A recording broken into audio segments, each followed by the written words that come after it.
Hi, my name is Matthew Christian from Tampa, Florida, and on behalf of Expert Village, today we're going to talk about the proper use of a high-speed polishing machine. Okay, we've prepared the paint surface to be polished. We've protected off high-risk areas of the vehicle, and most importantly, we've protected ourselves.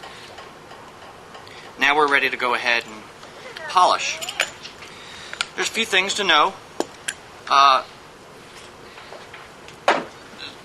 Backing up a step, this vehicle, the paint is in pretty good condition. There's very fine scratches just from driving through a car wash and whatnot. So today we're going to be using a non-abrasive polish. But for starters, this is how we're going to be holding our buffer. For those of you who are left-handed, if I can get it off here. For those of you who are left-handed, this handle can be switched over to the other side for those lefties.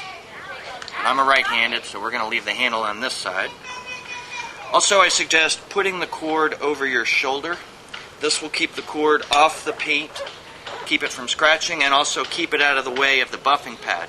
Because again, you don't want any loose articles of clothing.